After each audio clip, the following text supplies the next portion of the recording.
So, namaste and welcome to Satsang, uh, whatever time it is where you are. It's always now.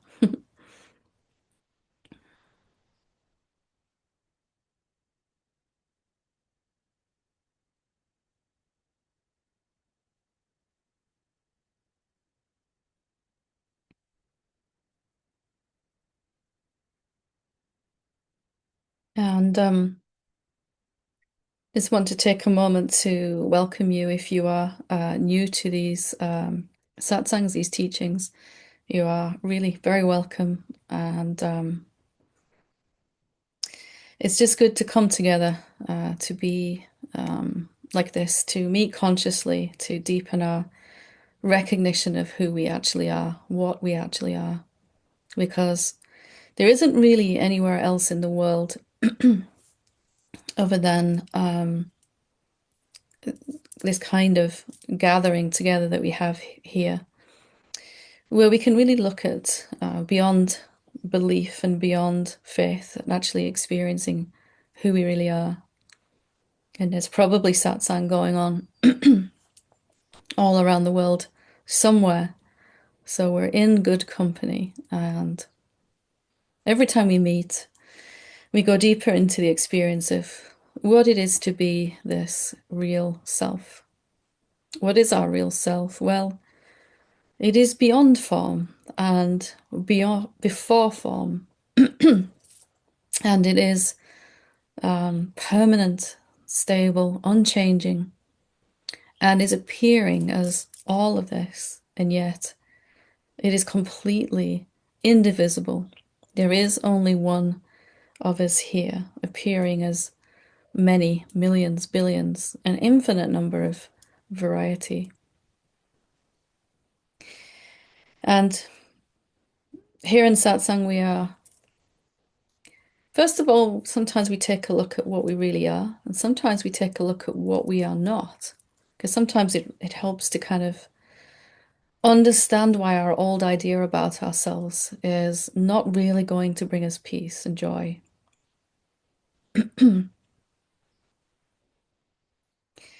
So I thought it might be helpful just to look at our mind, which might not be the favorite subject, but for me it was enormously helpful to stop fighting my mind and to actually begin to understand why it was unable to really find peace and joy and why it was constantly talking. When we look at the structure of the mind and the way it works and we start to come to understand it, we're already transcending it. It seems strange to me at first, at least, that to come to understand and maybe even begin to stop resisting the mind, I was actually transcending it or transcending the idea that it affects me because it never really affects us, who we really are. So our mind is being given this task that it cannot achieve, and yet it doesn't know it can't achieve the task. We've kind of always used our mind and thinkingness to try to understand everything in our life. Anything that we approach, learning something new or training for something, raising a family, everything. We do that using thoughts, thinking about things. And when it comes to awakening, we also bring the mind to this. The mind wants to try to figure out how to wake up to the truth. But unfortunately, our mind is really built to work in duality. It's a mechanism that works in duality, compares one thing to another. And that works fine in the world. You know, do I want coffee or tea? Do I want vanilla or chocolate ice cream? Do I want to go to this country for my vacation or this country?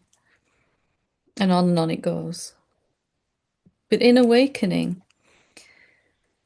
we can't really use a mechanism that compares two things because its nature is to divide into two. And the mind compares sets of opposites, real and unreal, hot and cold, left and right and wrong, and it goes on and on and on. Wanted, not wanted, and a lot of sets of opposites. So there's a lot of peace started to come when I realized that the mind was never going to get it and that I didn't need it to. Up until that point, I had this sense that I needed my mind to really help me understand who I am. But you can't really use this mechanism to that works in two-ness to find the oneness. It's not really going to be effective. Even if we have a taste of who we really are, we sense our formlessness, our true nature as consciousness or silence. And immediately our mind goes into two-ness with that. How do I keep that experience? How do I have it again? So it immediately takes this experience of oneness and divides into two and says, how do I keep this? How do I get it back when I feel I've lost it? Or it will compare to the experience we had of oneness last week and say, it wasn't the same as that. It mustn't be as good. Or it will compare against someone else that we see having a breakthrough or a challenge. The mind will be, again, trying to compare. How far am I at compared to this person? Am I getting the same thing that they're getting? Have I seen what they've seen?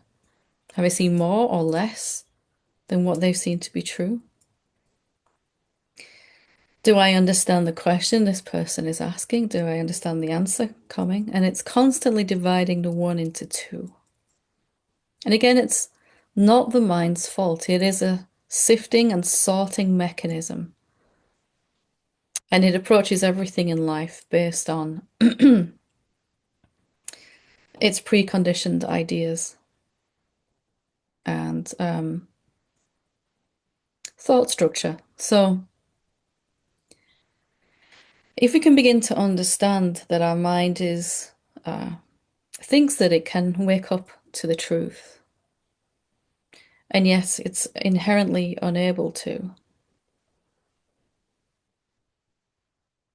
then we can begin to recognize that we must come to a different way than we've used for the rest of our life challenges and experiences. And this is where we come to satsang. We come practice meditation, self-inquiry, all those things, contemplation. And those are tools that work in oneness. And our mind is never going to be able to perceive who you really are. The mind is a thought structure. And it doesn't really have that capacity to see. It only thinks about things. So, if you can recognize that who we really are can never be divided, even if we only know that on a mental level at first, intellectually, we can actually begin to let go of this argument that we have with the mind. Usually, most of us, I spent many, many years wishing that my mind would be quiet, or at least quieter, even for a second. But when I really got what I'm talking about here, I began to recognize that it was talking so much because it was trying to achieve something that it thought it could do, and yet never actually could. How can a mechanism that wants to divide things into two ever see that which is indivisible and um, cannot be divided at all. And again, it's not the mind's fault. If we can soften our attitude a little bit, dividing things into two has really, really helped us. Should I run towards this thing or run away from it? It's kept us, our physical bodies, safe with its mechanisms of being able to quickly assess something in duality and make a decision. You pull up to a junction in the car and you've got to decide whether to go left or right. That kind of dualistic mechanism is helpful there. So just to see that the mind isn't trying to desperately sabotage our progress in awakening. It's just trying to do a job for which it is not qualified. It is above the mind's pay grade, we could say. And yet the mind doesn't actually know that, can never know that. It's only a thought machine. It doesn't really have any sentience of its own except that which it borrows from you, the real self, the consciousness. So as much as I didn't want to look at how the mind worked, when I actually did, I began to soften in my attitude towards it and realize it wasn't the bad guy, actually. It was trying so very hard to help me out with this greatest of all challenges to recognize who I really am. And you can feel that when you have a recognition of who you really are, the mind immediately will jump in and start to give you all the things that it needs you to resolve and yet can't. So you have a seeing of who you really are, either it's a spontaneous insight or a moment in meditation where there's just stillness and peace, maybe just a moment, or an insight in our self-inquiry. And the mind is immediately going, how do I keep this? Because it's trying to help you. How do I find this again? So whenever we reject the mind, paradoxically, it has to get louder because there's a me and the mind, and I'm rejecting, I'm pushing against it. In that moment, I feel like a separate being. I feel like an ego, a small self, whatever you want to call that. And there's a division then between me and my mind, and I'm pushing against it. The more we push against the mind, the more noise it's going to make because we feel very, very separate. We feel divided. In fact, when we push against the mind, we are dividing ourselves artificially because we never can really, dividing ourselves into two.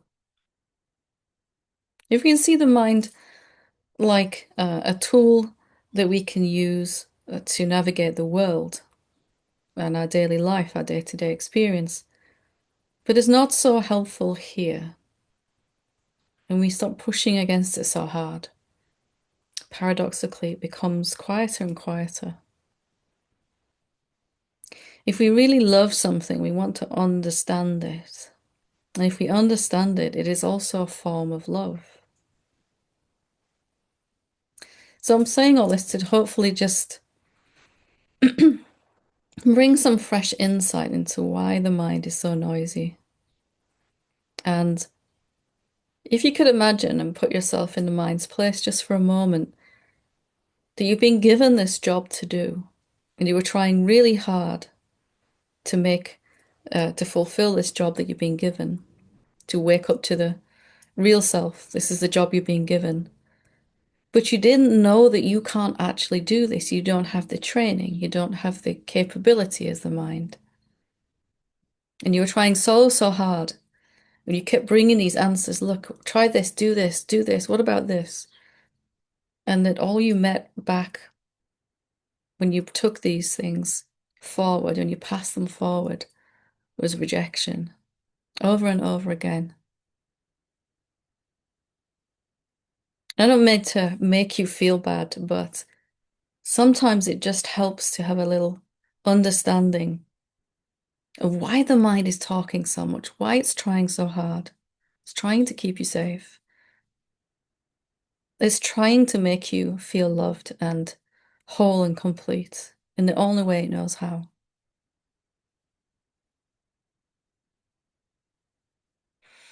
So maybe that gives you a different feeling for the mind. But when I put myself in the mind's position, trying so hard for the longest time, 24 years of seeking for this body and mind, and a year of really finding, and some kind of time after that, kind of learning to embody this. But for 24 years, the mind was constantly trying to help me in the only way it knew how. Something began to shift when I saw it like that. It wasn't out to get me, it was out to help me. It isn't disturbing me with all of its thoughts. It's actually bringing me all the things that need resolution before it can fall back into silence. All the things it can't resolve. So perhaps just the willingness to listen to these words is going to shift something inside. And there's a little tiny softening than if these words have done their job. We could look at the mind more like software that just needs upgrading and isn't able to do the job it's being given.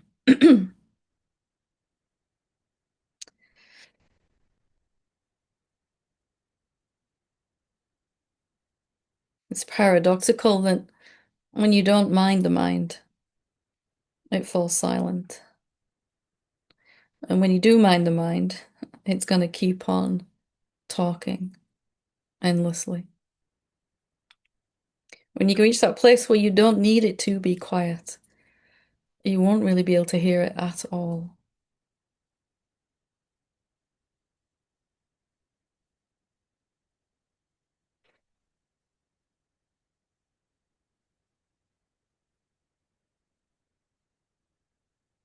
So we have some time if there are any questions or challenges that you're having right now in your awakening. Feel free to raise your hand and we can see what comes up. Does anyone would anyone like to talk about anything to do with awakening?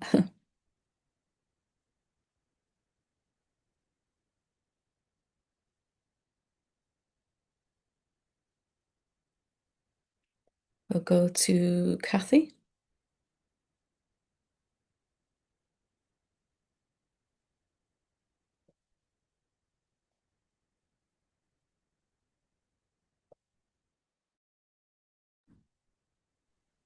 Wonderful. Hi, love. Hi. It comes in waves. It's so funny. Uh, The wave of, oh my gosh, look what you did. You spoiled this, or you said that, and this is the result. And then a teaching or a piece of wisdom comes, no, nothing causes anything. And things happen the way they happen. And then it just kind of floats away. Not necessarily never to be heard again, because Yeah. sometimes it's on one of those repeating loops, but your teachings have opened so much space for me to have those thoughts and not grab them and not hold them and writhe and whatever, shame, embarrassment, whatever that I've done or said, or all of those things, it's so much easier to let them go through now than I think it's ever been. It's beautiful. And my my studying is longer than yours. Yeah, I'm sure there are. Sometimes I hear, people saying they've been seeking for 50, 60 years, and I think, oh my goodness, yeah. Let's find Yes. let's find instead of seeking. Yeah. Yeah. That's the biggest realization is, there's nothing to find. It's already all there. And to get the glimpses of it really clearly is a new perspective completely. Yeah, I'm very appreciative. Beautiful. I Thank thank you so much. thank you for sharing. It's always lovely to hear. Obviously, I've seen you again and again and again, and but to hear every time you speak, you're just sounding more and more relaxed and more open and lighter. And as you say, that capacity is growing just to be able to notice the thoughts, just to see them, and maybe more of a sense that the mind isn't really talking to you anyway, right? It's just kind of talking. That's been a huge realization that it's, you know, making noise because it's trying to help, but it's not necessarily talking to me, throwing out, "Well, what about this? How about that? And try this. Have you tried this? What about those?" And I don't have to try them anymore. I don't have to grab them and, oh yeah, maybe that'll, no, that's not it. It's so clear that that's not it now. Good. Yeah, That's so that's grateful. the seeking part, right? We every time the mind offers a suggestion, we go, yeah, okay, let me try it. And then at some point we go, that's not really working so well. Let me just chill and see what happens. Yeah. And I can stop before that even. It's like as soon as the offer is made, I already, oh wait, no, I'm not, the fish hook did not set this time. Perfect. Perfect. You're just watching them go by, knowing there'll be another one, like buses or trains or something, right? Yeah. There'll be another one Exactly. along in a minute. Yeah. Thank you Thank you, so much. Helen. Thank you. Love you, love you. Love you Yes. too. Good to talk to you, Kathy. Wonderful. Okay, we'll go to Rebecca.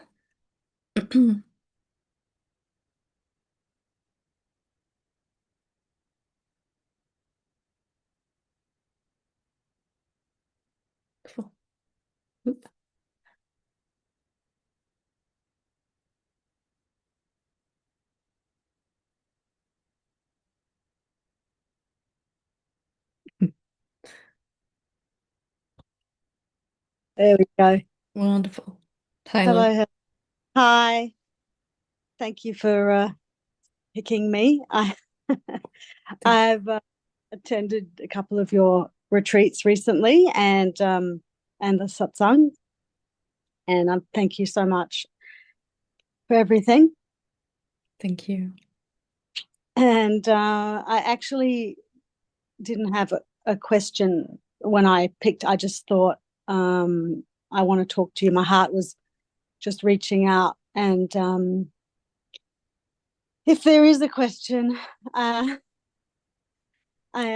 that's on my mind. It's something about how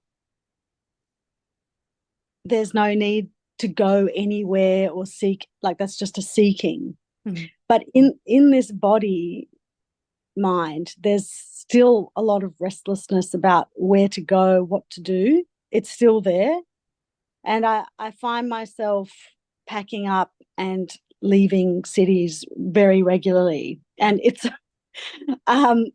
almost beyond my control. It's just okay. I find myself, I've been here a year back in my hometown, and now it's time to go again. let's look at why. Why is it time to go? What's the thoughts behind that?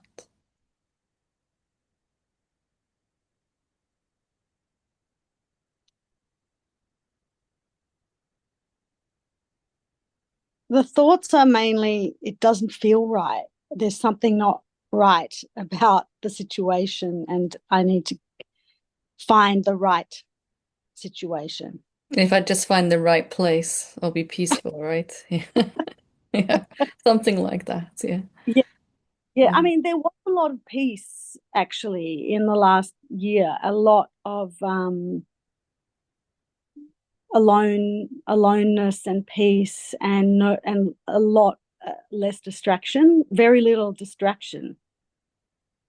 And so maybe the leaving is just, oh, is the mind now interfering with what could have taken place if I hadn't? Let's see if you want to, let's have a look at what you really are and see if it's affected by anything, even where you live, even something like that, if you want to. Yeah. Yeah. So let's just dive in and see what do you find when you look for yourself. Take your time with this, there's no right or wrong answers.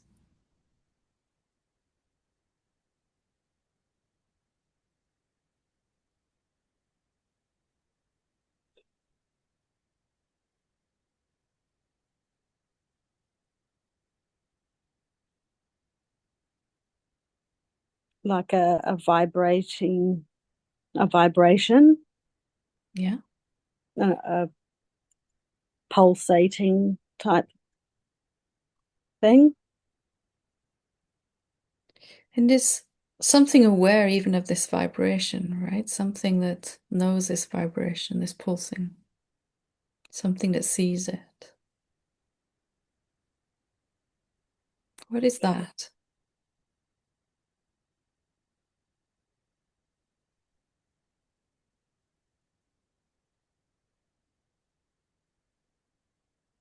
I mean, the mind knows that what the answer is, but Yeah, you know, but let's look anyway together. Look, because we want to have the experience rather than just going for the mind. You know, the mind will just give us the answer, and that's great. But yeah. then next, in the next half an hour, we'll be restless again. So, Mm. what is it that sees the mind even? Let's just feel into that. There's a vibration, there's a pulsing, there might be restlessness, the thoughts going on about the right answer. What is it about you that knows all of that, sees it?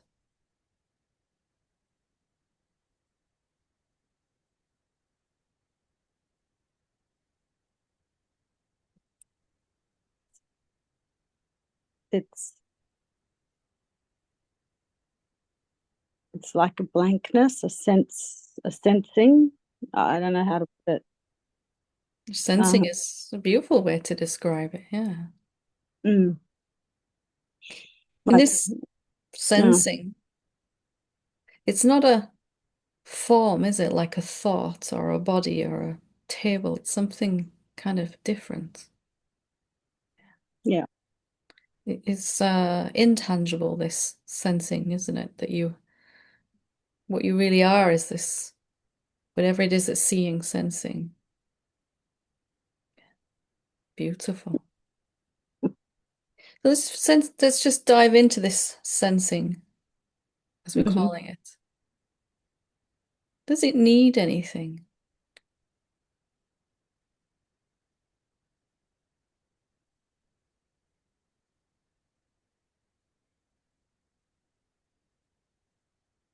You're doing great.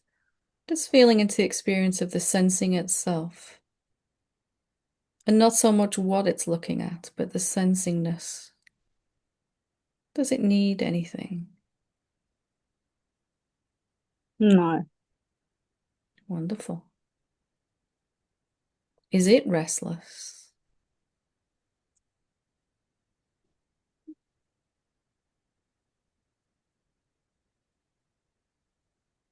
no, no.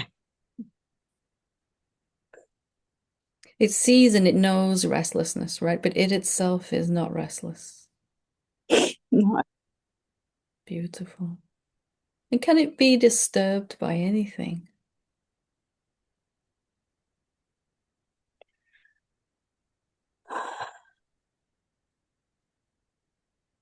You see the effect, recognizing who you really are. It has this effect on the body, right? So the body just, oh, you feel it. Something just starts to slow down, just a Yeah. little bit. Yes. Ah, no, it doesn't mean anything. Can it be disturbed even by a restless body and mind?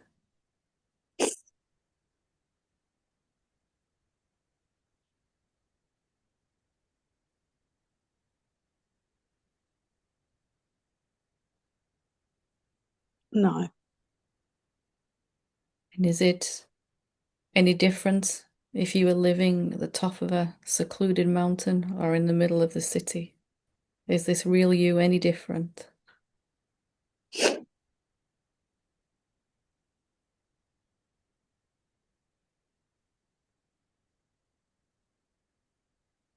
No. It's beautiful. Of course, we might still have a preference to live somewhere quieter and more peaceful, but Mhm. we're not going to be driven by this idea that we can be disturbed, right? So as you check in more like this, so even this restlessness is a kind of a gift that we can use to notice what's sensing that, what's seeing that.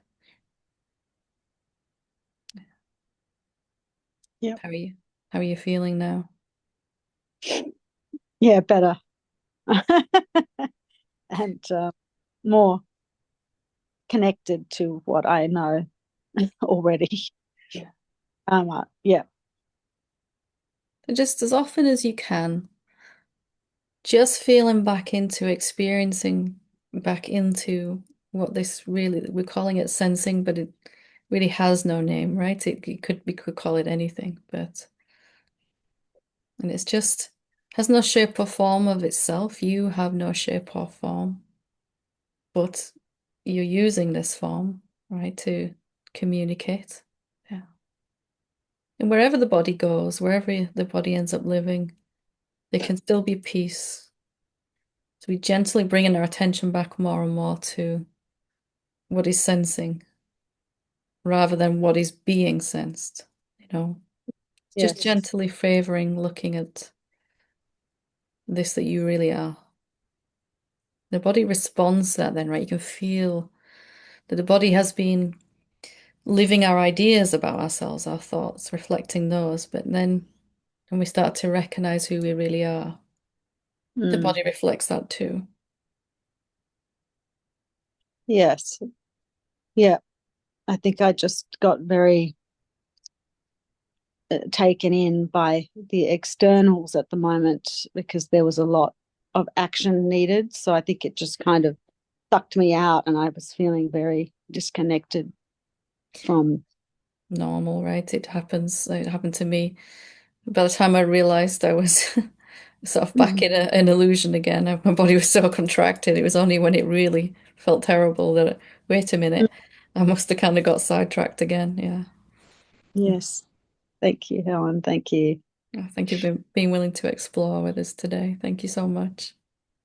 Nice to meet you. Thank you. Thank you. Thank you. Okay, we'll go to Dr. Saya. I hope I'm saying that right.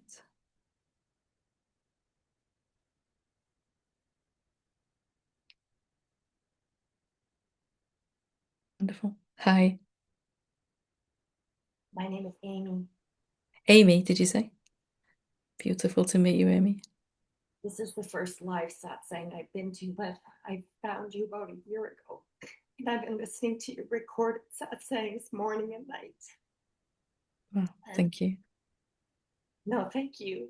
And Helen, if I may share my struggle, I almost took my life last year, and I don't know how I lived. when I was born, my parents couldn't keep me, and I was in care for a long time. Mm. And a family adopted me, but they regretted adopting me after they had their own child. So I left early. And then I thought, if I can just become a professor, then I will have my own thing.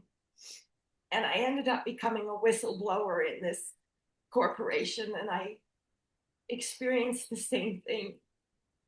And I really don't understand how I survived my attempt last year, but I I've been listening to your satsangs, and I think I understand that I'm living some kind of karma, and I wanted to talk to you about that.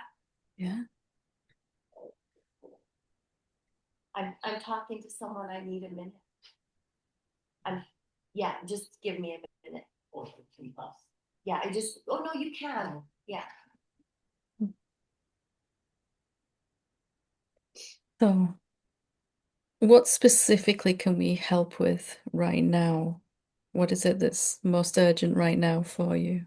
Well, you talk about how we're not actually separate and we're not actually alone, and it's this incredible story of separateness and aloneness that I seem to have been repeating, and it's very painful to live through. Every day is so painful. And what kind of do you have a practice of meditation or yeah, that's great. Well, I was following your teachings one day, and I was paying attention to the space around things. Beautiful. I had this experience where it came alive, and it was so happy that I was there, because it needs us to acknowledge it, because we're one. And it almost was like these arms came out, and I was like, am I insane? But it was a beautiful experience of belonging. Shall we do a little self-inquiry together? Would you like to? We can do a little.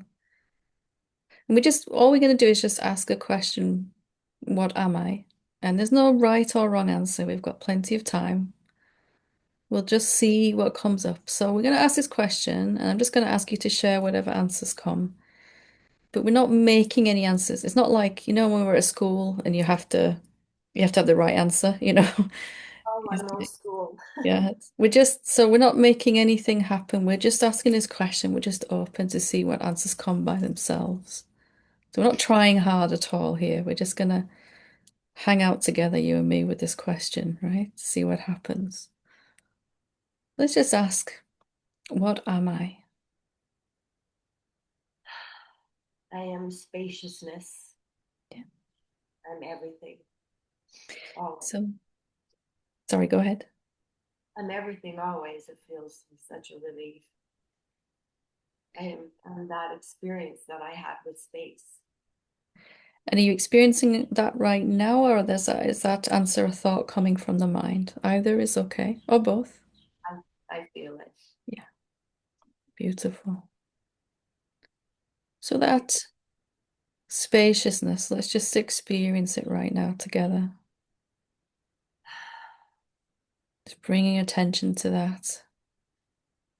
And it's spacious, empty nothingness, and yet if we feel into it, it's kind of full. It's not really empty, is it? It's full of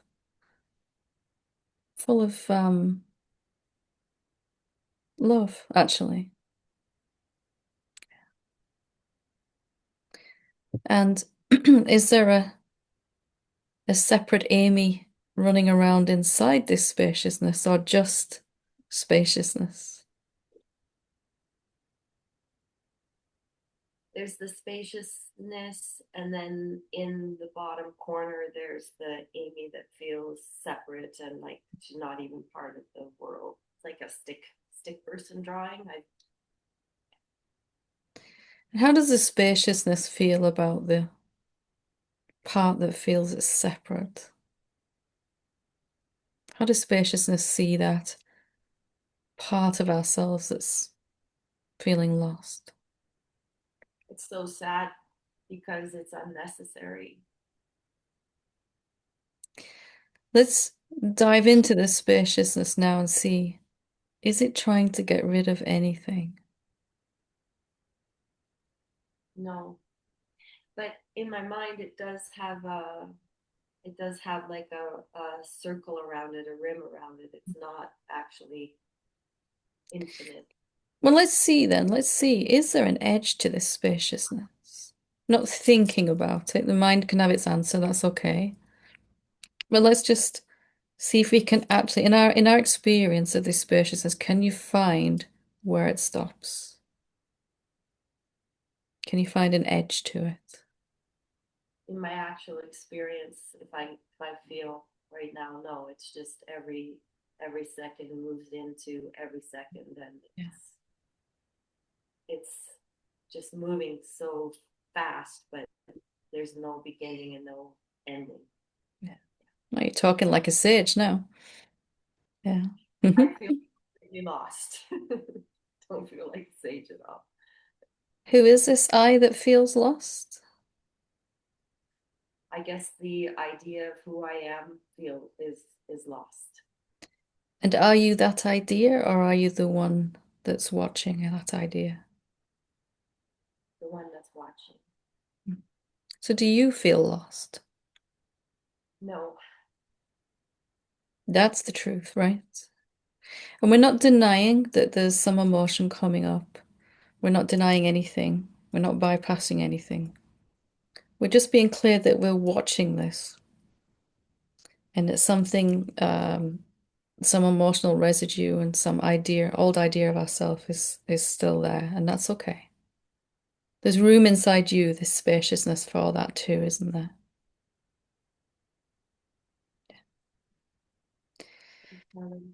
And does anything need to change for you as this spaciousness? Sorry, does anything need to change for me? Yeah. No. Even this little dysfunctional part of ourself that's in pain, does the spaciousness need even this to change? Oh. That's real love, isn't it?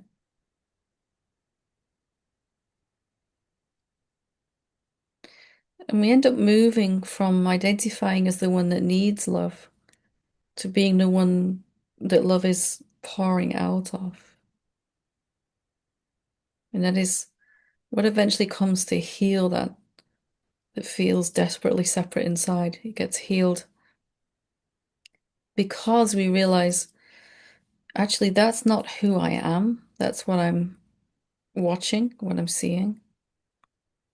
And far from that being a cold, distant realization, it actually engulfs that sense of separation in a loving embrace. Maybe only from here can it really get healed.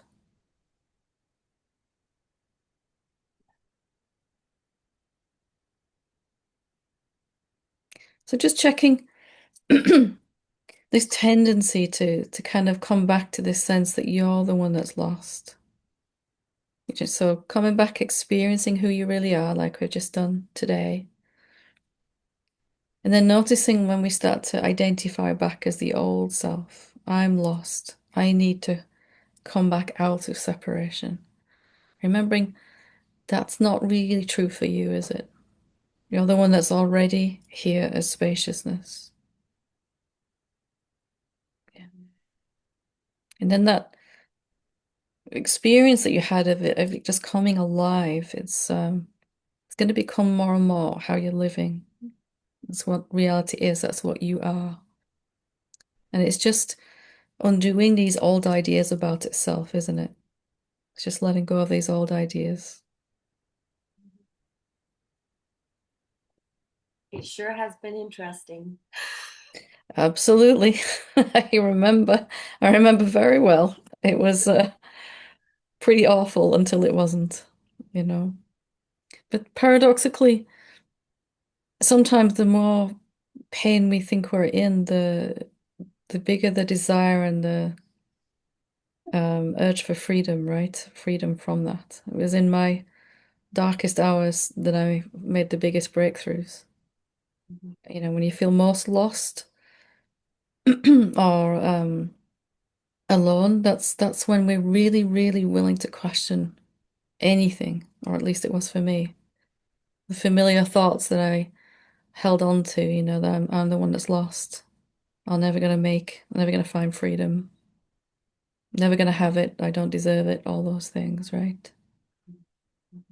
It was only when it got so, so painful that it was the only option then was to come out of it completely. That's what's happening for you now, isn't it? Of course.